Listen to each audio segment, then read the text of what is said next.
إن الحمد لله نحمده ونستعينه ونستغفره ونعوذ بالله من شرور أنفسنا ومن سيئات أعمالنا من يهده الله فلا مضل له ومن يضلل فلا هادي له وأشهد أن لا إله إلا الله وحده لا شريك له وأشهد أن محمدا عبده ورسوله يا أيها الذين آمنوا اتقوا الله حق تقاته ولا تموتن إلا وأنتم مسلمون أما بعد فإن خير الحديث كتاب الله وخير الهدي هدي محمد صلى الله عليه وسلم وشر الأمور محدثاتها وكل محدثة بدعة وكل بدعة ضلالة وكل ضلالة في النار. സഹോദരന്മാരെ, സത്യവിശ്വാസികളെ, ഇബ്രാഹിം നബി ലോകാവസാനം വരെ സ്മരിക്കപ്പെടാനും പിൻപറ്റപ്പെടാനുമുള്ള ഒരാളായി മാറിയത് എന്തുകൊണ്ട് എന്നുള്ളത് അദ്ദേഹത്തെ സംബന്ധിച്ച ഖുർആനിലും ഹദീസിലുമുള്ള ചരിത്ര പാഠങ്ങളിൽ നിന്ന് വ്യക്തമാകുന്ന വിഷയമാണ്. അള്ളാഹുവിൽ അങ്ങേയറ്റത്തെ പ്രതീക്ഷയും തന്റെ ജീവിതത്തിലെ എല്ലാ മേഖലകളിലും അള്ളാഹുവിൽ തവക്കുലാക്കുക, പരമേൽപ്പിക്കുക എന്നതും വളരെ പ്രധാനപ്പെട്ട അദ്ദേഹത്തിന്റെ രണ്ട് സവിശേഷതകളായിരുന്നു എന്ന് ഖുർആനിൽ നിന്നും ഹദീസിൽ നിന്നും മനസ്സിലാക്കാം. ബൈബിളിലും അതുപോലെ ഖുർആൻ വ്യാഖ്യാതാക്കളുമൊക്കെ പറയുന്നത് പോലെ ഇബ്രാഹിം നബി അലൈഹി സ്വലാത്തു വസ്സലാം ദീർഘകാലം മക്കളില്ലാതെ മുന്നോട്ടു പോവുകയും വളരെയധികം പ്രായമെത്തി ഇത്തരം ഗ്രന്ഥങ്ങളിൽ വിശദീകരിക്കപ്പെടുന്നത് പോലെ, ഇത് ഖുർആനിലോ ഹദീസിലോ പറഞ്ഞതല്ല ഈ പ്രായത്തിന്റെ കണക്ക്. ഇബ്രാഹിം നബിക്ക് ഏകദേശം 86 വയസ്സും അതുപോലെ തന്നെ അദ്ദേഹത്തിന്റെ അടിമസ്ത്രീയായ ഹാജറും അവിടെ ഇബ്രാഹിം നബി സ്വല്ലല്ലാഹു അലൈഹി വസല്ലം നടത്തിയ പ്രാർത്ഥന നമുക്ക് കാണാം. മക്കളില്ലാത്ത ഘട്ടത്തിൽ റബ്ബി ഹബ്ലി മിനസ് സ്വാലിഹീൻ, സ്വാലിഹീങ്ങളിൽപ്പെട്ട മക്കളെ ഞങ്ങൾക്കിനി നൽകണമേ. വെറും കുട്ടിയുണ്ടാകണം എന്നല്ല, കുട്ടികൾ നന്നായി തീരണമെന്നത് രക്ഷിതാക്കളുടെ അങ്ങേയറ്റത്തെ ആഗ്രഹമാണ്. അപ്പൊ പ്രാർത്ഥന തന്നെ ഒരു കുട്ടിയെ തരണമെന്നല്ല, റബ്ബി ഹബ്ലി മിനസ് സ്വാലിഹീൻ, സ്വാലിഹീങ്ങളിൽപ്പെട്ട മക്കളെ റബ്ബെ എനിക്ക് നീ നൽകണമേ. തൊട്ടുടനെ തന്നെ 101-ാമത്തെ വചനത്തിൽ കാണാം, ഫബശ്ശർനാഹു ബിഗുലാമിൻ ഹലീം, സഹനശീലനായ ഒരു കുട്ടിയെ സംബന്ധിച്ച് ഇബ്രാഹിം നബിക്ക് അല്ലാഹു സുബ്ഹാനഹു വ തആല സന്തോഷ വാർത്ത അറിയിച്ചു. സൂറത്തു ദാരിയാത്തിൽ ബിഗുലാമിൻ അലീം എന്നാണ്, വിവരമുള്ള ഒരു കുട്ടിയെ നൽകാമെന്ന് അള്ളാഹു സന്തോഷ വാർത്ത അറിയിച്ചു എന്നതാണ് ഇസ്ഹാഖ് നബി അലൈഹിസ്സലാമിനെ സംബന്ധിച്ച് പറയുന്നത്. അപ്പൊ രണ്ട് മക്കളെക്കുറിച്ചും രണ്ട് തരത്തിലുള്ള പ്രതിപാദനങ്ങൾ ഖുർആൻ നടത്തിയതായി കാണാം. ഇതൊക്കെ ഇബ്രാഹിം നബി അലൈഹി സ്വലാത്തു വസ്സലാമിന്റെ പ്രാർത്ഥനയുടെ ഫലമായി ഉണ്ടായതാണ്. ഇസ്മായിലിന് പുറമെ ഇസ്ഹാഖ് ഇബ്രാഹിം നബിയുടെ മകനായി ജനിച്ചു. അത് ഇസ്മായിൽ നബിക്കു ശേഷമാണ് എന്നാണ് ഖുർആനിൽ നിന്ന് മനസ്സിലാക്കാൻ സാധിക്കുന്നത്. ആ ഘട്ടത്തിൽ ഇബ്രാഹിം നബി 89 വയസ്സുകൂടി കൂടി ചരിത്രകാരന്മാരും അതുപോലെ തന്നെ മറ്റ് വേദക്കാരുമൊക്കെ പറയുന്നത് പോലെ ഏകദേശം 99 വയസ്സ് ഇബ്രാഹിം നബിക്കും ഭാര്യ സാറയ്ക്ക് 90 വയസ്സും ഉള്ളപ്പോഴാണ് അള്ളാഹുവിന്റെ മലക്കുകൾ ലൂത്ത് നബിയുടെ ജനതയെ നശിപ്പിക്കാൻ വേണ്ടി, ആ ഉത്തരവാദിത്തത്തിന് വേണ്ടി പോകുന്ന മലക്കുകൾ ഇബ്രാഹിം നബി സ്വല്ലല്ലാഹു അലൈഹി വസല്ലമിന്റെ വീട്ടിൽ ചെല്ലുന്നു. വീട്ടിൽ ചെന്ന് ഞങ്ങൾ അള്ളാഹുവിന്റെ പക്കൽ നിന്ന് സന്തോഷവാർത്ത അറിയിക്കാൻ വേണ്ടി വന്നവരാണ് എന്ന നിലക്ക് സംസാരിക്കുന്നു. ആ സന്തോഷവാർത്ത കുട്ടിയുണ്ടാകാൻ പോകുന്നു എന്നതാണ്. എന്താണ് കുട്ടി? അത് ഇസ്ഹാഖും ഇസ്ഹാഖിന് ശേഷം യാക്കൂബുമാണ്. 71-ാമത്തെ വചനത്തിൽ ആ കാര്യം നമുക്ക് കാണാം. അപ്പോ ഇബ്രാഹിം നബി സ്വല്ലല്ലാഹു അലൈഹി വസല്ലം ഇത്രയും പ്രായമെത്തിയ ഘട്ടത്തിലും ഇനി എനിക്ക് എങ്ങനെ കുട്ടിയുണ്ടാകാൻ എന്ന നിരാശയല്ല ഇബ്രാഹിം നബിക്കുണ്ടായത്, മറിച്ച് പ്രതീക്ഷയോടുകൂടി അള്ളാഹു ഉദ്ദേശിച്ചാൽ അവന്റെ വിധിക്ക് അപ്പുറത്തൊരു കാര്യവുമില്ല എന്ന് പ്രതീക്ഷിച്ചുകൊണ്ട് തന്നെ അള്ളാഹുവിന്റെ വിധിയുണ്ടെങ്കിൽ എനിക്ക് കുട്ടിയുണ്ടാകും എന്ന പ്രതീക്ഷയോടുകൂടി തന്നെയാണ് ഇബ്രാഹിം നബി സ്വല്ലല്ലാഹു അലൈഹി വസല്ലം പ്രാർത്ഥിക്കുന്നത്. ആ പ്രാർത്ഥന അള്ളാഹു സ്വീകരിക്കുകയും 2 സന്താനങ്ങളെ നൽകുകയും ചെയ്യുന്നു. സന്തോഷവാർത്ത അറിയിക്കാനായി വീട്ടിൽ വന്നപ്പോൾ ഭാര്യ സാറ വീടിനകത്ത് നിന്ന് ഈ വാർത്ത കേട്ട് ആശ്ചര്യം പ്രകടിപ്പിച്ചുകൊണ്ട് വന്നത് ഖുർആനിൽ നമുക്ക് കാണാം. യാ വൈലതന അലിദു വ അന അജൂസ്, ഞാനൊരു കിഴവി, അജൂസ് എന്നല്ല അങ്ങേയറ്റം പ്രായമെത്തിയ ഞാനൊരു കിഴവിയായിരിക്കെ ഞാൻ പ്രസവിക്കുകയോ, ഞങ്ങളുടെ നാശമേ. വഹാദാ ബൈലി ശൈഖ, എന്റെ പുതിയാപ്പിളയാകട്ടെ ഷെയ്ഖാണ്, വയസ്സനായിട്ടുണ്ട്. ഇന്നഹാദാല ഷൈഉൻ അജീബ്, ഇത് ആശ്ചര്യകരമായ ഒരു കാര്യം തന്നെ. എന്ന് പറഞ്ഞാൽ ഈ വയസ്സനും വയസ്സത്തിയുമായ എനിക്കും എന്റെ ഭർത്താവിനും എങ്ങനെ കുട്ടിയുണ്ടാകും, ഞാനെങ്ങനെ പ്രസവിക്കാനാണ്? ഇതേപോലെ സൂറത്തു ദാരിയാത്തിൽ കാണാം, അദ്ദേഹത്തിന്റെ, അതായത് മലക്കുകൾ വന്ന് സന്തോഷവാർത്ത അറിയിച്ചപ്പോൾ ഇബ്രാഹീമിന്റെ ഭാര്യ വന്നു, ഫീ സ്വറത്തിൻ ഫസക്കത്ത് വജ്ഹഹ, മുഖത്തടിച്ച് വലിയൊരു ശബ്ദമുണ്ടാക്കിക്കൊണ്ട് എന്താണിത്, ഇനി പ്രസവിക്കുകയോ എന്ന അർത്ഥത്തിൽ ഞാൻ വയസ്സെത്തിയാണ് എന്ന് പറഞ്ഞുകൊണ്ടാണ് സാറ മലക്കുകളുടെ ഈ സന്തോഷ വാർത്തയെ എതിരേറ്റത്. അപ്പൊ ഈ രണ്ട് സൂറത്തുകളിൽ, സൂറത്തു ഹൂദിലും സൂറത്തു ദാരിയാത്തിലും ഈ കാര്യം നമുക്ക് കാണാൻ സാധിക്കും. ഭാര്യയ്ക്ക് അത് അങ്ങനെ തന്നെ ഒറ്റയടിക്ക് ഉൾക്കൊള്ളാൻ സാധിച്ചില്ല. അപ്പോൾ മലക്കുകളുടെ ചോദ്യം, അത്തഅജബീന മിൻ അംരില്ലാഹ്, അള്ളാഹുവിന്റെ കാരുണ്യത്തെക്കുറിച്ച് നീ ആശ്ചര്യപ്പെടുകയാണോ? റഹ്മത്തുള്ളാഹി വബറകാതുഹു അലൈക്കും അഹ്ലൽ ബൈത്ത്, വീട്ടുകാരെ, നിങ്ങൾക്ക് അള്ളാഹുവിന്റെ ബറക്കത്തുകളും അള്ളാഹുവിന്റെ റഹ്മത്തുമുണ്ട്. അള്ളാഹു സ്തുതിക്കർഹനും അതുപോലെ തന്നെ മഹാനുമാകുന്നു എന്ന് മറുപടി നൽകുകയും ചെയ്തു. പക്ഷേ ഇബ്രാഹിം നബി അലൈഹി സ്വലാത്തു വസ്സലാം അദ്ദേഹത്തിന് സംശയമുണ്ടായില്ല. മലക്കുകൾ സന്തോഷ വാർത്ത അറിയിച്ചതിന് ആശ്ചര്യത്തോടി കൂടി കണ്ടില്ല. മറിച്ച് അള്ളാഹു ഉദ്ദേശിച്ചാൽ വയസ്സനായ എനിക്കും വയസ്സെത്തിയായ ഭാര്യയ്ക്കും കുട്ടിയുണ്ടാകും, അത് അള്ളാഹുവിന്റെ തീരുമാനമാണ് എന്ന അദ്ദേഹത്തിന്റെ പ്രതീക്ഷ അനുസരിച്ച് പ്രാർത്ഥിച്ചതുകൊണ്ട് തന്നെ ആശ്ചര്യം ഇബ്രാഹിം നബിയിൽ ഉണ്ടായില്ല എന്ന് നമുക്ക് കാണാൻ സാധിക്കും. അപ്പൊ ഇവിടെ അള്ളാഹുവിൽ അങ്ങേയറ്റത്തെ പ്രതീക്ഷയാണ് ഇബ്രാഹിം നബിക്ക് ഉണ്ടായത്. ഇന്ന് നമുക്ക് കാണാം, കല്യാണം കഴിച്ച് കുറെ കാലമായി മക്കളില്ലാത്ത ആളുകൾ നിരാശരായി ജീവിക്കുന്നു. അള്ളാഹുവിലേക്ക് പോകുന്നതിന് പകരം അള്ളാഹു അല്ലാത്ത സർവ നേർച്ച വഴിപാടിന്റെ കേന്ദ്രങ്ങളിലും സർവ്വ ശിർക്കിന്റെ കേന്ദ്രങ്ങളിലും അഭയം തേടുകയും അവിടെയൊക്കെ സമർപ്പിച്ചുകൊണ്ട് കുട്ടികൾ ഉണ്ടാകാൻ വേണ്ടി പ്രാർത്ഥിക്കുകയും പ്രവർത്തിക്കുകയും ഒക്കെ ചെയ്യുന്നു. മുസ്ലിം പേരുള്ള ഒരാൾ തുലാഭാരം നടത്തിയത് മുമ്പ് കേരളത്തിൽ നമ്മൾ കേട്ട കാര്യമാണ്. അങ്ങനെയൊക്കെ കിട്ടുമെന്ന് പഠിപ്പിക്കപ്പെടുകയും അത് ആളുകൾ അത്തരം ശിർക്കിലേക്ക് പോവുകയും ചെയ്യുന്നു. എന്നാൽ അതല്ല ഇബ്രാഹിം നബിയിൽ നമ്മൾ മനസ്സിലാക്കേണ്ടത്. മറിച്ച് ഏത് പ്രായത്തിലും അള്ളാഹു ഉദ്ദേശിച്ചാൽ സന്താനങ്ങൾ ഉണ്ടാകാം, അവൻ ഉദ്ദേശിച്ചത് സംഭവിക്കും. ആ ഒരു പ്രതീക്ഷയോടുകൂടി പ്രാർത്ഥിക്കാൻ സാധിക്കണം എന്നതാണ് വിശ്വാസികൾക്ക് ഇതിൽ നിന്ന് ഗുണപാഠമായി മനസ്സിലാക്കേണ്ടത്. അള്ളാഹുവിന്റെ കൽപ്പനയനുസരിച്ച് തനിക്ക് ജനിച്ച ഇസ്മായിൽ എന്ന കുട്ടിയെയും ആ കുട്ടിയുടെ ഉമ്മയായ ഹാജറിനെയും മക്കയിലെ ഒന്നുമില്ലാത്ത സ്ഥലത്ത് കൊണ്ടുപോയി പാർപ്പിച്ചു. അവിടെ പാറക്കെട്ടിൽ മരങ്ങളോ ചെടികളോ കൃഷികളോ ഉണ്ടാക്കാൻ ഇബ്രാഹിം നബി അള്ളാഹുവിനോട് പ്രാർത്ഥിച്ചില്ല. കാരണം അത് സാധാരണഗതിയിൽ അറിയപ്പെട്ട അല്ലെങ്കിൽ സാധ്യമായ ഒരു കാര്യമല്ല. വെള്ളമില്ലാത്ത, മണ്ണില്ലാത്ത പാറക്കെട്ടിൽ ചെടി മുളക്കുകയോ ഉണ്ടാവുകയോ ചെയ്യുക എന്ന് പറയുന്നത്. എന്നാൽ സാധ്യമായ കാര്യം പ്രതീക്ഷയോടുകൂടി അവരെ പാർപ്പിച്ച് തിരിച്ചു പോരുമ്പോൾ ഇബ്രാഹിം നബി സ്വല്ലല്ലാഹു അലൈഹി വസല്ലം നടത്തി. അതെന്താ? വർസുഖ് അഹ്ലഹു മിനസ് സമറാത്ത് മൻ ആമന മിൻഹും ബില്ലാഹി വൽ യൗമിൽ ആഖിർ.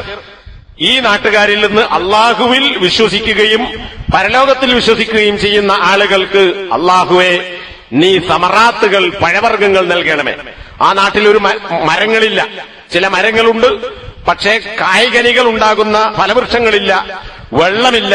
അങ്ങനെയുള്ള ഒരു നാട്ടിൽ എങ്ങനെ ചെടിയുണ്ടാകും, എങ്ങനെ കായ ഉണ്ടാകും? പക്ഷേ അള്ളാഹു ഉദ്ദേശിച്ചാൽ വരുത്താൻ സാധിക്കും. ആ പ്രതീക്ഷയോടെയാണ് അള്ളാഹുവെ ഇവർക്കിനി പഴവർഗ്ഗങ്ങൾ ഭക്ഷണമായി നൽകണമേ എന്ന് പ്രാർത്ഥിക്കുന്നത്. ആ പ്രാർത്ഥന അള്ളാഹു സ്വീകരിക്കുന്നു.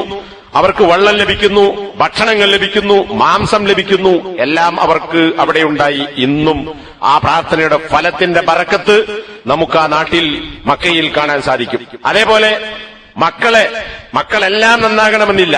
ഖുർആൻ തന്നെ അത് പറഞ്ഞിട്ടുണ്ട്. മക്കളുടെ കൂട്ടത്തിൽ നല്ലവരും ചീത്തയും ഉണ്ടാകും. സൂറത്ത് ഇബ്രാഹിമിലെ 41-ാമത്തെ വചനം, അതുപോലെ തന്നെ മറ്റു ചില ആയത്തുകളിൽ സൂറത്തു സാഫാത്തിലെ 113-ാമത്തെ വചനത്തിൽ വമിൻ ദുർരിയത്തിഹിമാ മുഹ്സിനുൻ വലാലിമുൻ ലിനഫ്സിഹി മുബീൻ. അവരുടെ സന്താനങ്ങളിൽ മുഹ്സിനുണ്ടാകും, നല്ലവനുണ്ടാകും, തന്നോട് തന്നെ വ്യക്തമായ അക്രമം ചെയ്യുന്നവനുമുണ്ടാകും. തന്നോട് അക്രമം ചെയ്യുക എന്നാൽ അള്ളാഹുവിന്റെ കൽപ്പന ലംഘിക്കുക, അവനെ ധിക്കരിക്കുക. അത് അള്ളാഹുവിനോട് എതിര് കാണിക്കലാണ്. അത് സ്വന്തത്തോട് ചെയ്യുന്ന അക്രമവുമാണ്. കാരണം അതിന്റെ ശിക്ഷ അവൻ ഏൽക്കേണ്ടി വരും. ഈ യാഥാർത്ഥ്യം അറിയാവുന്നതുകൊണ്ട് സാധ്യമായ കാര്യം ഇബ്രാഹിം നബി പ്രാർത്ഥിക്കുന്നു, സാധ്യമല്ലാത്തത് പ്രാർത്ഥിച്ചില്ല. കാരണം പ്രതീക്ഷയാണ്. എന്താണ്? അള്ളാഹു പറഞ്ഞു, നിന്നെ ഞാൻ ഇമാമാക്കി നിശ്ചയിക്കാൻ പോകുന്നു. അപ്പൊ ഇബ്രാഹിമിന്റെ പ്രാർത്ഥന വമിൻ ദുർരിയത്തി, എന്റെ മക്കളെ എല്ലാം അങ്ങനെയാക്കണം എന്ന് പ്രാർത്ഥിച്ചില്ല. മറിച്ച് എന്റെ മക്കളിൽ നിന്നും ഇമാമുകളെ നീ ഉണ്ടാക്കണമേ. സൂറത്ത് ഇബ്രാഹിമിലെ 40-ാമത്തെ വചനത്തിൽ റബ്ബിജ്അൽനി മുഖീമസ്സലാത്ത്, എന്നെ നമസ്കാരം നിലനിർത്തുന്നവനാക്കണമേ. വമിൻ ദുർരിയത്തി, എന്റെ മക്കളിൽ നിന്നും.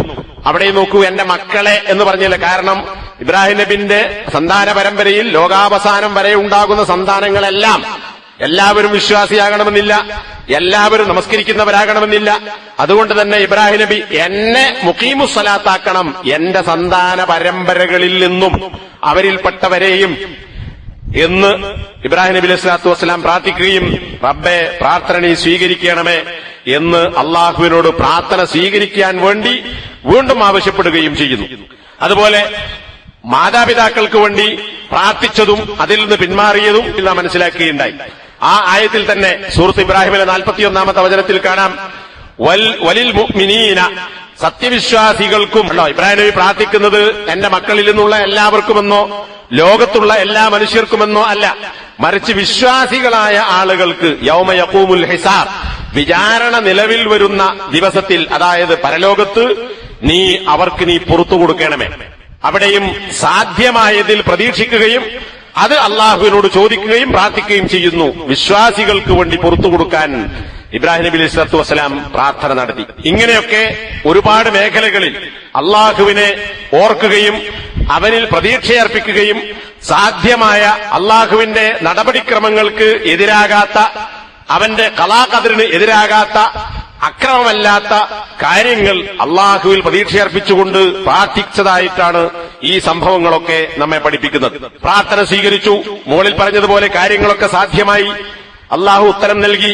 അപ്പോൾ അള്ളാഹുവിന് നന്ദി കാണിക്കുന്നത്, സ്തുതിക്കുന്നത് സൂറത്ത് ഇബ്രാഹിമിലെ തന്നെ വചനങ്ങളിൽ നമുക്ക് കാണാൻ സാധിക്കും. അൽഹംദുലില്ലാഹില്ലദീ വഹബലി അലൽ കിബരി ഇസ്മാഈല വ ഇസ്ഹാഖ ഇന്ന റബ്ബി ലസമീഉ ദുആ. നമ്മൾ പ്രാർത്ഥിക്കും, ഉത്തരം കിട്ടാതിരിക്കാം. കിട്ടിയാൽ അള്ളാഹുവിനെ കുറിച്ച് നല്ലത് വിചാരിക്കും, കിട്ടിയില്ലെങ്കിലോ പിന്നെ അള്ളാഹുവിനെ കുറിച്ച് തെറ്റായ വിചാരങ്ങൾ ഉണ്ടാകും. പക്ഷെ ഇബ്രാഹിം നബി അങ്ങനെയല്ല. അള്ളാഹുവിന് സ്തുതി. ഏതല്ലാഹുവിനാണ് സ്തുതി? അല്ലദീ വഹബലി അലൽ കിബരി ഇസ്മാഈല വ ഇസ്ഹാഖ. പ്രായാധിക്യത്തിലും എനിക്ക് ഇസ്മായിലിനെയും ഇസ്ഹാഖിനെയും നൽകിയവനായ അള്ളാഹുവിനിതാ ഞാൻ സ്തുതിക്കുന്നു.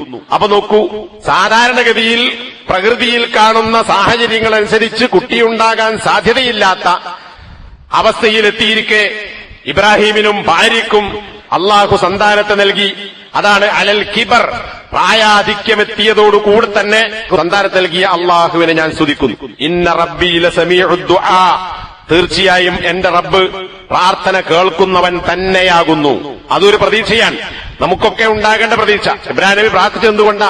അള്ളാഹിനോട് പറഞ്ഞിട്ട് കാര്യമില്ല, അള്ളാഹു അങ്ങനെ പ്രാർത്ഥന ഒന്നും സ്വീകരിക്കൂല, എല്ലാറ്റിനും ഉത്തരം കിട്ടിക്കൊള്ളുന്നില്ല, എല്ലാറ്റിനും ഉത്തരം കിട്ടുമെന്നുള്ളത് ഉറപ്പില്ല. അള്ളാഹു ഉദ്ദേശിച്ചാൽ ഉത്തരം തരും, അല്ലെങ്കിൽ അതുകൊണ്ട് വേറെ ചില ഗുണങ്ങൾ ഉണ്ടാകുമെന്ന് ഹദീസ് നബി സ്വല്ലല്ലാഹു അലൈഹി വസല്ലം പഠിപ്പിച്ചിട്ടുണ്ട്. ചിലപ്പോൾ ആപത്ത് ചോദിച്ചത് കിട്ടിയില്ല, പക്ഷെ ആപത്ത് തടുക്കപ്പെട്ടേക്കാം. ഇനി കിട്ടിയാലും കിട്ടിയില്ലെങ്കിലും പ്രാർത്ഥന ഇബാദത്താണ്, അതിനുള്ള കൂലി പരലോകത്ത് കിട്ടും. അപ്പൊ മൂന്നാൽ ഒരു കാര്യമുണ്ടാകും.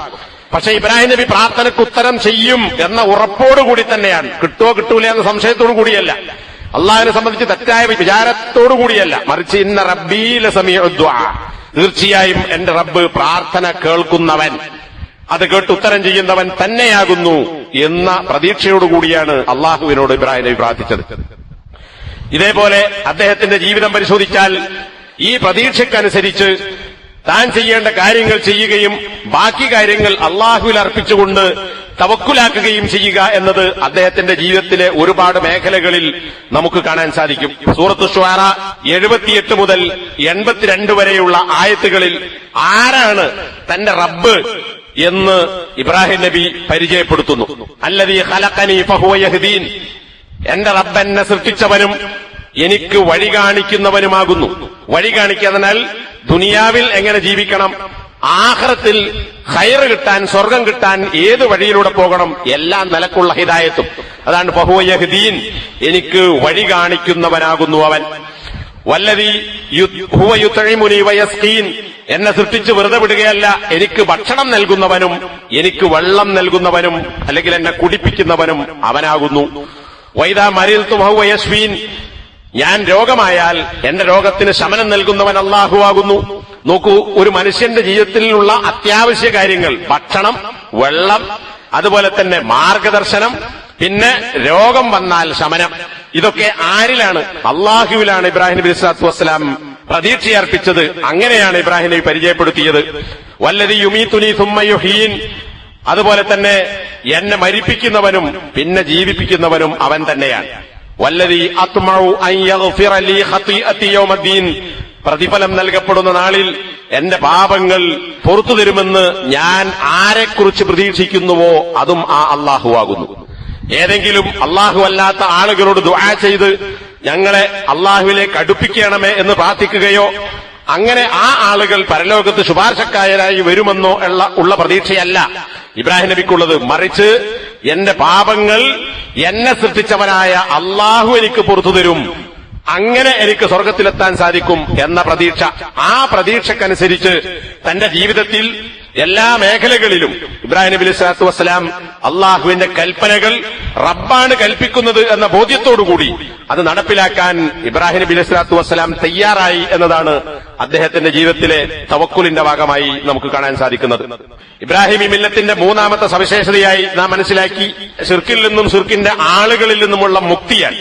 സൂറത്തുൽ മുംതഹിന 4-ാമത്തെ വചനത്തിന്റെ അവസാനത്തിൽ ഞാനിതാ നിങ്ങളെയൊക്കെ ഒഴിവാക്കുന്നു, നിങ്ങളും ഞാനുമായി യാതൊരു ബന്ധവുമില്ല എന്ന് പ്രഖ്യാപിച്ചതിനു ശേഷം റബ്ബനാ അലൈക തവക്കൽനാ, റബ്ബേ നിന്നിൽ ഇതാ ഞാൻ പരമേൽപ്പിച്ചിരിക്കുന്നു.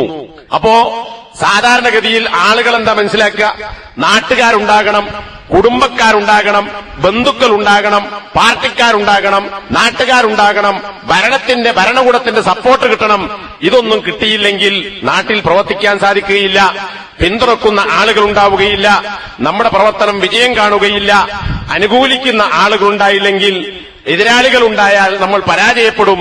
അതുകൊണ്ട് ചില നീക്കുപോക്കുകളാകാം, അല്ലെങ്കിൽ ചില മയപ്പെടുത്തലുകളാകാം, അല്ലെങ്കിൽ ചില സോപ്പിടലുകളാകാം, അല്ലെങ്കിൽ ചില പാലം കെട്ടലാകാം. ഇങ്ങനെയൊക്കെ വിചാരിക്കുന്നവരാണ് വിശ്വാസികളിൽ തന്നെ പലരും. അതുകൊണ്ട് തന്നെ ആരെയും പണക്കാതെ, കണിശമായ നിലപാട് സ്വീകരിക്കാതെ ആദർശത്തിൽ വെള്ളം തീർത്ത് ജീവിക്കാനാണ് പലരും ശ്രമിക്കുന്നത്. പക്ഷേ ഇവിടെ ഇബ്രാഹിം നബിയുടെ പ്രഖ്യാപനം ഈ നാട്ടുകാരെയും ബാപ്പയെയും കുടുംബത്തെയും ഒക്കെ വിട്ടുപോകുമ്പോൾ റബ്ബേ നിന്നിൽ ഞാൻ ഭരമേൽപ്പിച്ചിരിക്കുന്നു. ആരുമില്ല, നാട്ടിൽ ഒരുത്തന്റെയും സപ്പോർട്ടില്ല.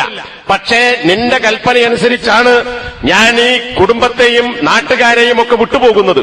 എനിക്കുള്ള ആ ഏക ആയുധം നിന്നിലുള്ള തവക്കുലാണ്. ഞാൻ നീ പറഞ്ഞ കാര്യങ്ങളൊക്കെ ചെയ്തിരിക്കുന്നു, ബാക്കി കാര്യങ്ങൾ എന്റെ കഴിവിൽപ്പെടാത്തത് നിന്നിൽ ഞാൻ ഏൽപ്പിച്ചിരിക്കുന്നു.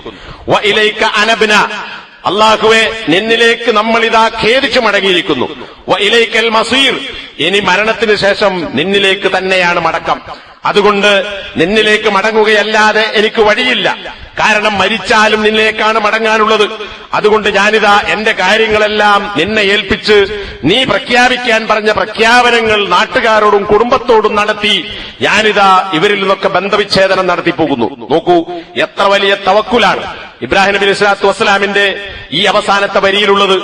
ലോകത്താര് അനുകൂലിച്ചാലും ശരി അള്ളാഹു വിധിക്കാത്ത ഒരു കാര്യം നേടാൻ കഴിയുകയില്ലെന്നും, ലോകത്താരെല്ലാം ഒരുമിച്ച് കൂടിയാലും ഒരു ഉപദ്രവവും വരുത്താൻ അള്ളാഹു വിചാരിച്ചാലല്ലാതെ സാധിക്കുകയില്ലെന്നും ഉള്ള വിശ്വാസം ഇബ്രാഹിം നബിയിൽ നിന്ന് നമുക്ക് മനസ്സിലാക്കാൻ സാധിക്കും.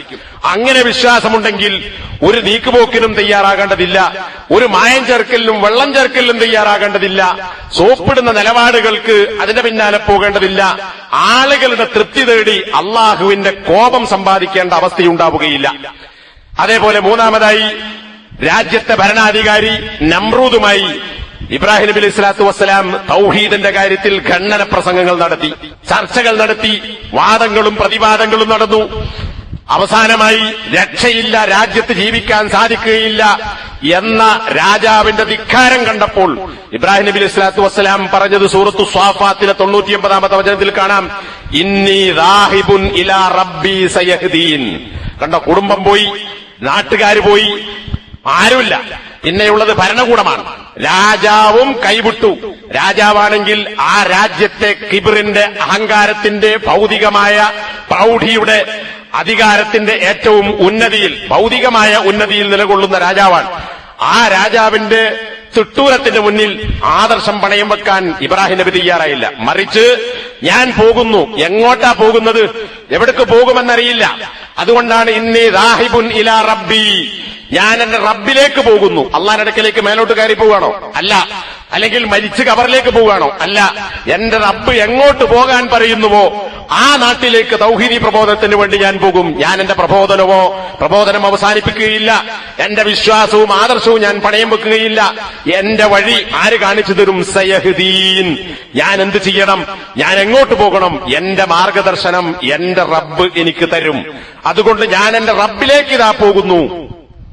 അതാണ് നാട്ടിൽ നിന്ന് ഫ്രം ടു എങ്ങോട്ടെന്നറിയില്ല. ആ എങ്ങോട്ടാ? അത് അള്ളാഹു വഴി കാണിക്കുന്നിടത്തേക്ക്. ഇതാണ് തവക്കുലിന്റെ കാതൽ എന്ന് പറയുന്നത്. നാട്ടുകാരെ എതിർത്തു, അവരുടെ അമ്പലങ്ങളിൽ കയറി വിഗ്രഹങ്ങളെ തച്ചുടച്ചു. ഈ കാര്യങ്ങളൊക്കെ ഖുർആൻ പലയിടങ്ങളിൽ പ്രഖ്യാപിച്ചിട്ടുണ്ട്. നാട്ടുകാർ അദ്ദേഹത്തെ ചുട്ടുകരിക്കാൻ തീരുമാനിച്ചു.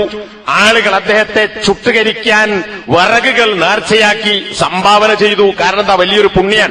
നമ്മുടെ മതത്തെ എതിർക്കുന്ന, നമ്മുടെ ആരാധ്യ വസ്തുക്കളെ എതിർക്കുന്ന, നമ്മുടെ വിശ്വാസത്തെ തകർക്കാൻ ശ്രമിക്കുന്ന ഇബ്രാഹിം എന്ന ചെറുപ്പക്കാരനെ ചുട്ടുകരിക്കുക എന്ന പുണ്യം നേടാൻ വിറക് സംഭാവന കൊടുത്ത് നേർച്ചയാക്കി വലിയ തീക്കുണ്ടമുണ്ടാക്കി അതിലേക്ക് എറിയപ്പെടാൻ പോകുന്നു. പക്ഷേ ഇബ്രാഹിം നബി പതറിയില്ല.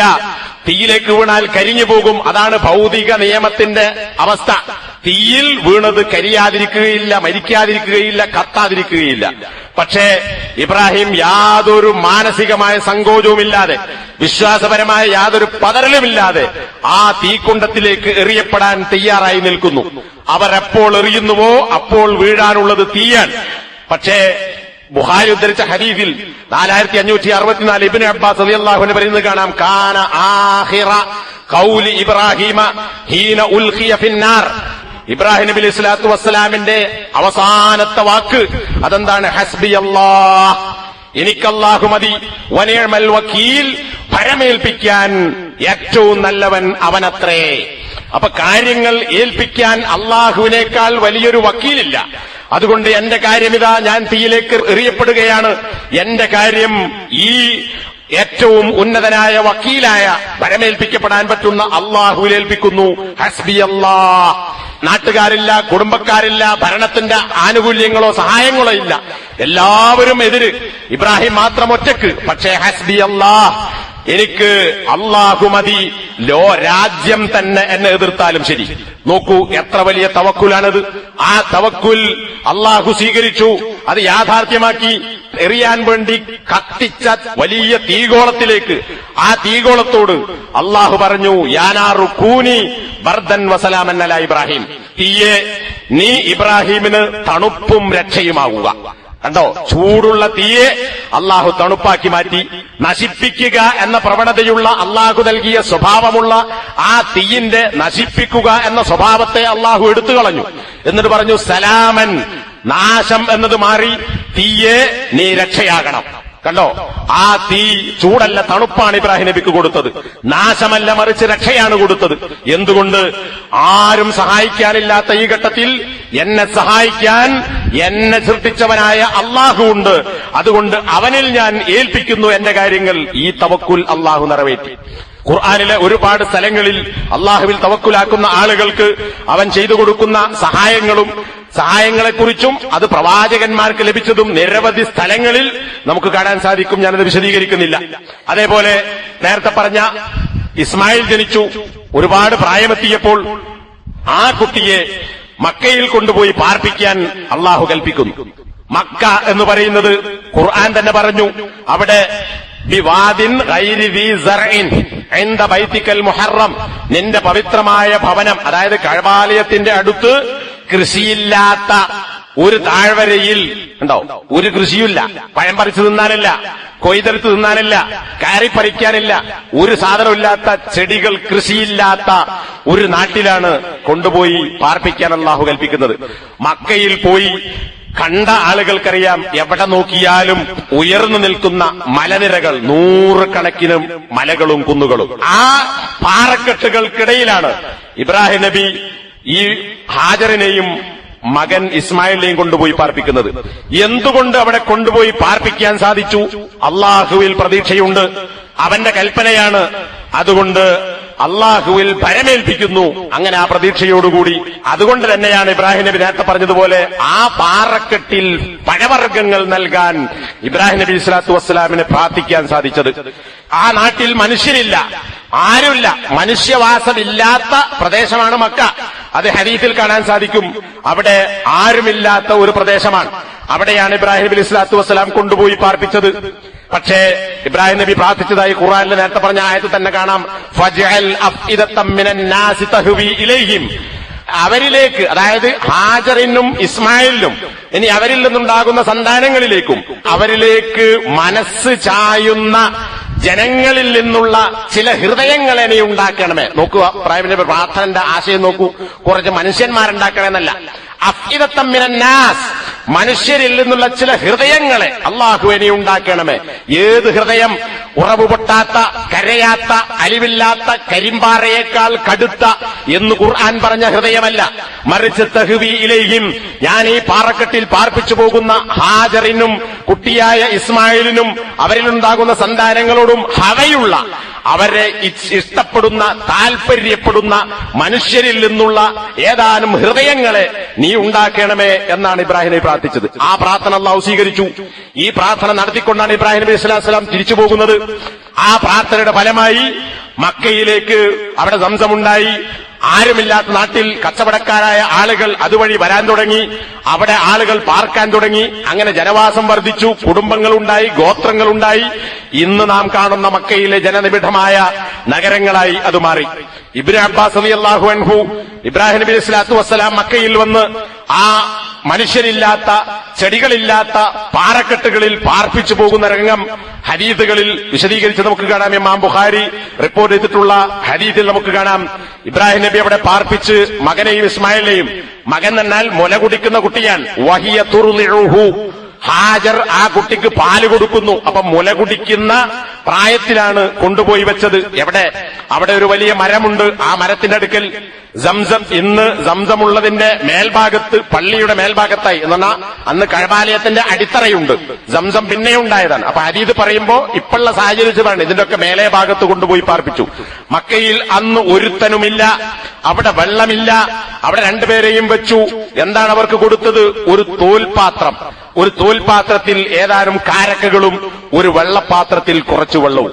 ഈ കാര്യങ്ങൾ കൊടുത്ത് ബാപ്പ ഇബ്രാഹിം തിരിച്ചു നടക്കുകയാണ്. തുമ്മ ഖഫാ ഇബ്രാഹിം മുൻതലിഖ, പിന്നെ ഇബ്രാഹിം തിരിഞ്ഞ് അതിവേഗത്തിൽ പോകുന്നു. പോകുമ്പോൾ പിന്നാലെ ഹാജർ ചെന്നു. ഒരുപാട് ഹദീസുകളിൽ കാണാം, ഇബ്രാഹിം നബിയെ പിന്നാലെ ഹാജർ പിന്തുടർന്നു. എന്നിട്ട് യാ ഇബ്രാഹിം, അല്ലയോ ഇബ്രാഹിമേ, നമ്മളിന്നിപ്പോ നാട്ടിൽ പെണ്ണുങ്ങളൊക്കെ പുതിയാപ്പിളാരെ ഓറ്, അല്ലെ ഇവന്റെ വാപ്പ, ഇതിന്റെ വാപ്പ, അതിന്റെ വാപ്പ എന്നൊക്കെയാണ് പുതിയാപ്പിളാരെ പരിചയപ്പെടുത്തുക. ഹാജർ ഇബ്രാഹിമിനെ വിളിക്കുന്നത് യാ ഇബ്രാഹിം, അല്ലയോ ഇബ്രാഹിം, ഐന തദ്ഹബ്, നീ എങ്ങോട്ടാണ് ഈ പോകുന്നത്? വതത്റുകുനാ ബിഹാദൽ വാദി, ഈ താഴ്വരയിൽ ഞങ്ങളെ വിട്ടേച്ചു പോവുകയാണോ? ഏത് താഴ്വര?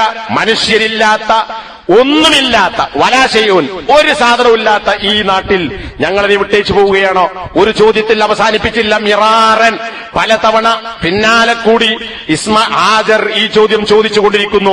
വജഅല യൽതഫിതു ഇലൈഹ, ഇബ്രാഹിം നബി ഈ ചോദ്യം കേട്ടിട്ട് ഹാജറിലേക്ക് തിരിഞ്ഞു നോക്കുന്നില്ല. തിരിഞ്ഞു നോക്കാതെ ഇബ്രാഹിം നടത്തം തുടർന്നുകൊണ്ടേയിരിക്കുന്നു. അവസാനം ഹാജർ ചോദിച്ചു, അല്ലാഹുല്ലദീ അമറക ബിഹാദാ, ഈ പണി ചെയ്യാൻ നിന്നോട് കൽപ്പിച്ചത് അല്ലാഹുവാണോ? ഏത് പണി? ഇതൊരു ഭ്രാന്തന്റെ പണിയാണ്, ബുദ്ധിയുള്ള മനുഷ്യൻ ചെയ്യുകയില്ല അങ്ങനെ ചിന്തിച്ചാൽ. കാരണം എന്താ? വെള്ളമില്ലാത്ത, ഒരു മനുഷ്യനുമില്ലാത്ത, പാറക്കെട്ടുകൾ നിറഞ്ഞു നിൽക്കുന്ന, പഴങ്ങളോ മറ്റ് കൃഷികളോ ഇല്ലാത്ത ഒരു സ്ഥലത്ത് കുറച്ച് കാരക്കച്ചുളയും ഏതാനും വെള്ളവും തന്നു പോകുന്നത് ഇപ്പണി ചെയ്യാൻ അല്ലാഹു അമറക ബിഹാദാ, അല്ലാഹുവാണോ ഇബ്രാഹിമെ എന്നോട് കൽപ്പിച്ചത്? ഈ ചോദ്യം കേട്ടപ്പോൾ ഇബ്രാഹിം നബി മറുപടി നൽകി. അതുവരെ മിണ്ടാത്ത ഇബ്രാഹിം ശബ്ദിച്ചു, ഖാല നഅം, അതെ, അല്ലാഹുവാണ് കൽപ്പിച്ചത്. ഉടനെ ഹാജറിന്റെ മറുപടി, ഇദൻ ലാ യുളയ്യിഉനാ, എങ്കിൽ ആ അല്ലാഹു ഞങ്ങളെ പാഴാക്കുകയില്ല. ഏതൊരല്ലാഹു പറഞ്ഞിട്ടാണോ ഞങ്ങളെ ഈ പാറക്കെട്ടിൽ നിർത്തിപ്പോകാൻ പറഞ്ഞത്, ആ അല്ലാഹു ഞങ്ങളെ കൈയൊഴിക്കുകയില്ല. കണ്ടോ, ഇബ്രാഹീമിന് പറ്റിയ തവക്കുലുള്ള പെണ്ണാണ്. അല്ലാഹു കൽപ്പിച്ചതാണെന്ന് പറഞ്ഞപ്പോൾ ഏത് അല്ലാഹ്? അള്ളാഹ്ക്ക് ഇങ്ങനെ ഈ പാറക്കെട്ട് ഞങ്ങൾ എങ്ങനെ ജീവിക്കും? അള്ള ഉണ്ട്, സംഗതി ശരിയാണ്, അള്ള തന്നേക്കാം, പക്ഷെ ഇപ്പൊ ഇവിടെ ഒന്നുമില്ലല്ലോ, ഇബ്രാഹിമെ ഞങ്ങൾക്ക് ഇവിടെ നിൽക്കാൻ പറ്റൂല എന്ന് പറഞ്ഞില്ല. ഇബ്രാഹിം നബിയുടെ അതേ തവക്കുൽ ഹാജറിന്റെ വാചകത്തിൽ നമുക്ക് കാണാം. എങ്കിൽ അവൻ ഞങ്ങളെ പാഴാക്കുകയില്ല. അള്ളാഹു എന്ന മറുപടി കേട്ടതോടുകൂടി തന്നെ ഈ വാക്കും പറഞ്ഞ് ഹാജർ തിരിച്ചു നടന്നു. എങ്ങോട്ട്? അവിടെ ഉള്ള മകൻ നേരത്തെ പാർപ്പിച്ച സ്ഥലത്തേക്ക്. ഇവിടെ കുട്ടിയെ എടുത്തിട്ടുണ്ടോ അല്ലേ എന്ന് പറയുന്നില്ല, കുട്ടിയെ എടുത്തിട്ടുണ്ടാകാം, കാരണം മുലയൂട്ടുന്ന കുട്ടിയാണ്. അല്പം ദൂരെ നടന്നു. ഇന്ന് സംസം വെള്ളമൊക്കെ പാക്ക് ചെയ്യുന്ന കുദായി എന്നറിയപ്പെടുന്ന കദാ എന്ന് പറയുന്ന കുന്നിന്റെ അടുത്താണ് ഈ സംഭവം ഉണ്ടായത് എന്ന് വേറെ ചില റിപ്പോർട്ടുകളിൽ നമുക്ക് കാണാൻ സാധിക്കും. ഇമാം ബുഖാരി റിപ്പോർട്ട് ചെയ്ത ഹദീസ് കാണാം. കദാ എന്ന് പറയുന്ന സ്ഥലത്തെത്തി. അവിടെ കദായാണെന്ന് കുദായി എന്നറിയപ്പെടുന്നത്. ഹാജർ ഇബ്രാഹിമിനെ വിളിച്ചു, അല്ലയോ ഇബ്രാഹിമെ, ഇലാ മൻ തത്രുക്കുന. ഇവിടെ വേറൊരു വാചകാണ്, ആരിലേക്കാണ് ഞങ്ങളെ വിട്ടേച്ചു പോകുന്നത്? അപ്പോ ഇബ്രാഹിമിന്റെ മറുപടി ഇലല്ലാഹ്. രണ്ട് ചോദ്യം ഉണ്ടായിട്ടുണ്ടാവും. ആര് പറഞ്ഞിട്ടാണ് പോകുന്നത്? ആരെയാണ് ഞങ്ങളെ നീ ഏൽപ്പിച്ചു പോകുന്നത്? ഇബ്രാഹിമിന്റെ മറുപടി അള്ള പറഞ്ഞിട്ടാണ്. ആരെ ഏൽപ്പിച്ചാണ്? അള്ളാഹുവിനെ ഏൽപ്പിച്ചാൽ.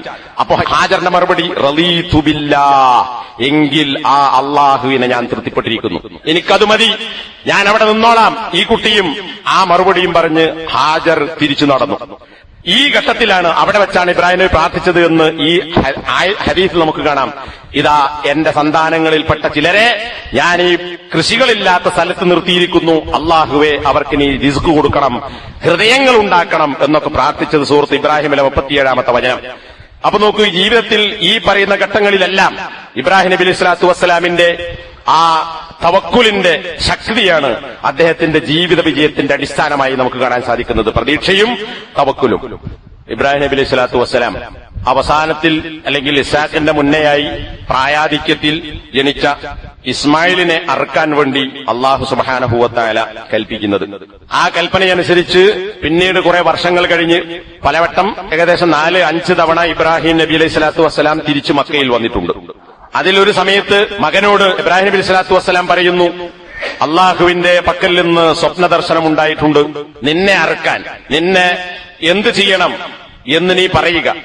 അപ്പോ ഇസ്മായിലിന്റെ മറുപടി സതജിദുനി ഇൻഷാ അല്ലാഹു മിനസ് സ്വാബിരീൻ. ബാപ്പ, അള്ളാഹു ഉദ്ദേശിച്ചാൽ ഞാൻ ക്ഷമയുള്ളവരുടെ കൂട്ടത്തിലായിരിക്കും, അങ്ങനെ നിങ്ങൾക്ക് എന്നെ കാണാൻ സാധിക്കും. അതുകൊണ്ട് ഇഫ്അൽ മാ തുമർ, നിങ്ങളോട് അള്ളാഹു എന്ത് കൽപ്പിച്ചുവോ ആ പണി നിങ്ങൾ ചെയ്യുക. എന്നെ അറുക്കാനാണ് കൽപ്പിച്ചതെങ്കിൽ എന്നെ നിങ്ങൾ അറുക്കുക, ഞാൻ ക്ഷമയുള്ളവനായിരിക്കും അള്ളാഹു ഉദ്ദേശിച്ചാൽ. നേരത്തെ ഹാജറിനെ കുറിച്ച് പറഞ്ഞതുപോലെ ഇസ്മായിലും ഈ ഒരു തവക്കുൽ ഈ വാചകത്തിൽ നമുക്ക് കാണാം, ക്ഷമയും. സാധാരണ നമ്മൾ പറയലുണ്ട്, മലയാളത്തിൽ പഴഞ്ചൊല്ലുണ്ട്, വിത്ത് ഗുണം 10 ഗുണം. വിത്ത് നന്നായാൽ അതിൽ നിന്നുണ്ടാകുന്ന ചെടി നന്നാകും, അതിൽ നിന്ന് ഫലങ്ങൾ നന്നാവും. ഇവിടെ വിത്ത്, മുരട് ഇബ്രാഹിം നബിയാണ്, അതിൽ നിന്നുണ്ടായ വിത്താണ്. ഇബ്രാഹിം നബി എന്ന് പറയുന്ന മുരട് നന്നായതുകൊണ്ട് അതിന്റെ കീഴിൽ വളർന്ന ഹാജർ എന്ന ഉമ്മയും അതിൽ ജനിച്ച ഇസ്മായിൽ എന്ന കുട്ടിയും അവിടെ വിത്ത് ഗുണം 10 ഗുണമായി, അല്ലെങ്കിൽ 100ക്ക് 100 ഗുണമായി ഈ വാചകത്തിൽ നമുക്ക് കാണാൻ സാധിക്കുന്നു. അങ്ങനെ അറുക്കാൻ ചെരിച്ചു കടത്തി, ആ സംഭവം ഞാൻ വിശദീകരിക്കുന്നില്ല, ചെരിച്ചു കടത്തി അറുത്താൽ ഈ കുട്ടി മരിച്ചാൽ ഈ ഉമ്മക്കിനി ആരുണ്ടാകും? ഇവിടെ ഞാൻ നേരത്തെ പ്രാർത്ഥിച്ച പ്രാർത്ഥന സ്വീകരിച്ച ഒരു കുടുംബം, ഒരു സമൂഹം വളർന്നു വരുമോ? എന്തായിരിക്കും? ഇബ്രാഹിം നബി ആലോചിച്ചില്ല. കാരണം എന്താ? അള്ളാഹുവാണ് കൽപ്പിക്കുന്നത്. അള്ളാഹുവിൽ തവക്കുലാക്കി. ഖുർആൻ തന്നെ പല സ്ഥലങ്ങളിൽ പറഞ്ഞു ചെരിച്ചു കടത്തി, അറുക്കാൻ വേണ്ടി ചെരിച്ചു കടത്തി. അസ്ലമ, ഖുർആന്റെ പ്രയോഗം, രണ്ടുപേരും അള്ളാഹുവിന് കീഴ്പ്പെട്ടു. അറുക്കാൻ കൽപ്പിക്കപ്പെട്ട ഇബ്രാഹിം മുസ്ലിമായി, എന്നാണ് അള്ളാഹുവിന് അർപ്പിച്ചു. ആരെയാണോ അറുക്കേണ്ടത് ആ ഇസ്മായിലും അസ്ലമ, കീഴ്പ്പെട്ടു. എന്നാൽ മകൻ തയ്യാറായില്ലെങ്കിൽ വാപ്പക്ക് അറക്കാൻ കഴിയില്ല. അപ്പൊ രണ്ടാളും, കൽപ്പന നടപ്പിലാക്കേണ്ട ആളും ആരിലാണോ നടപ്പിലാക്കേണ്ടത് രണ്ടുപേരും അസ്ലമ. എന്നിട്ടോ നെറ്റി നിലത്ത് ചരിച്ചു കിടത്തിയപ്പോൾ അതാ പിന്നിൽ നിന്ന് വിളി വരുന്നു, നിന്റെ സ്വപ്നം നീ യാഥാർത്ഥ്യമാക്കിയിരിക്കുന്നു. നിനക്കിതാ ഇസ്മായിലിന് പകരം ബിദ്ബിഹിൻ അലീം, മഹത്തായ ഒരു അറവ് മൃഗത്തെ വേറെ ഞാൻ പകരമായി നൽകിയിരിക്കുന്നു. നീ അതിനെ അറുത്താൽ മതി. ഇസ്മായിലിനെ അറുത്തതിന് തുല്യമായി. കണ്ടോ, ഇബ്രാഹിം നബി ആ തവക്കുലും അള്ളാഹുവിന്റെ പ്രതീക്ഷയും കൊണ്ട് മകനെ അറുക്കാൻ കത്തിവെക്കാൻ പാകത്തിൽ. ചില ഹദീസുകളിലൊക്കെ വേറെ ചില സംഭവങ്ങളൊക്കെ കാണാൻ സാധിക്കും.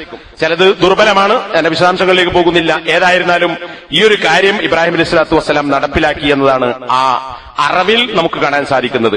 ഇതിന്റെ ഭാഗമായിട്ടാണ് പെരുന്നാളിന് നമ്മൾ അറവ് നടത്തുന്നത്. സാധാരണ ചെറിയ പെരുന്നാൾ, വലിയ പെരുന്നാൾ എന്നാൽ ചെറിയ പെരുന്നാളല്ല, വലിയ പെരുന്നാളല്ല, ചെറുതും വലുതും നടനല്ല. രണ്ട് പെരുന്നാളുണ്ട്. രണ്ടും മുസ്ലിങ്ങളെ സംബന്ധിച്ചിടത്തോളം തുല്യ പ്രാധാന്യമുള്ളവയാണ്. വലിയ എന്നല്ല, ബലി പെരുന്നാൾ, ബലി ഇറക്കുന്ന പെരുന്നാൾ. അപ്പോ അത് സാധാരണ നമ്മൾ കേട്ട് മനസ്സിലാക്കിയിട്ടുള്ള കാര്യങ്ങളാണ്. ഒറ്റവാക്കിൽ മാത്രം അത് പണ്ഡിതന്മാരുടെ ഭൂരിപക്ഷ നിലപാടനുസരിച്ചും പ്രമാണം പരിശോധിക്കുമ്പോഴും കഴിവുള്ള ആളുകൾ ഉദ്ഹിയ്യത്ത് അറുക്കേണ്ടത് നിർബന്ധമാണ് എന്ന വീക്ഷണമാണ്. ഖുർആനിൽ പല സ്ഥലങ്ങളിൽ അതിനെക്കുറിച്ച് പറഞ്ഞിട്ടുണ്ട്. ഇത് മുസ്ലിങ്ങൾക്ക് മാത്രമുള്ള ഏർപ്പാടായിരുന്നില്ല, പണ്ട് കാലത്തെ അതുണ്ടായിരുന്നു. ആദമിന്റെ 2 മക്കൾ നല്ല കശപിശ കൂടുകയും ഒരുത്തൻ മറ്റൊരുത്തരെ കൊല്ലുകയും ചെയ്തത് സമർപ്പിക്കപ്പെട്ട ഖുർബാൻ അത് സ്വീകരിക്കുകയും ഒരുത്തന്റെ അത് സ്വീകരിക്കപ്പെടാതെ പോവുകയും ചെയ്തപ്പോഴാണ്. അതുകൊണ്ട് തന്നെ അതുപോലെ തന്നെ ആർക്കെങ്കിലും കഴിവുണ്ടാവുകയും വിശാലതയുണ്ടാവുകയും എന്നിട്ട് അറവ് നടത്താതെ പോവുകയും ചെയ്താൽ അവൻ നമ്മുടെ അടുത്തേക്ക് വരേണ്ടതില്ല എന്ന നബിയുടെ നിർദ്ദേശങ്ങളുമൊക്കെ വിലയിരുത്തിക്കൊണ്ട് പണ്ഡിതന്മാർ കഴിവുള്ളവർക്ക് ഉദ്ഹിയ്യത്ത് അറുക്കൽ കഴിവിനനുസരിച്ച് ഒന്നിനെ സ്വന്തമായോ അല്ലെങ്കിൽ ഒരു മൃഗത്തിൽ 7 താഴെയുള്ള ഓഹരികളായി ചേർന്നുകൊണ്ട് 7 എണ്ണാകണമെന്നില്ല, 2 ആൾ കൂടി ഇറക്കാം, 3 ആൾക്കിറക്കാം, 4 ആൾക്കിറക്കാം, 5 ആൾക്കിറക്കാം, 6 ആൾക്കിറക്കാം, 7 ആൾക്കിറക്കാം, 7 കൂടുതൽ പങ്കാളിയാകാൻ പാടില്ല മാത്രം. അപ്പൊ അങ്ങനെ അറവ് നടത്തുക. അല്ലാഹു സുബ്ഹാനഹു വ തആല ഇബ്രാഹിം നബിയുടെ മാർഗം പിൻപറ്റിക്കൊണ്ട് മകനെ അറുക്കേണ്ട സ്ഥാനത്ത് ഒരു മൃഗത്തെയോ അതിന്റെ ഒരു ഭാഗത്തിലോ 7-1 പങ്കാളിയാകാനെങ്കിലുമുള്ള മനസ്സ് നമ്മൾ കാണിക്കുക. ഇവിടെ ഇബ്രാഹിം നബിയുടെ ആ തവക്കുലും പ്രതീക്ഷയും അതും നമ്മളും തമ്മിൽ എവിടെ നിൽക്കുന്നു എന്ന ഒരു വിലയിരുത്തലാണ് നമ്മൾ നടത്തേണ്ടത്. അല്ലാഹു സുബ്ഹാനഹു വ തആല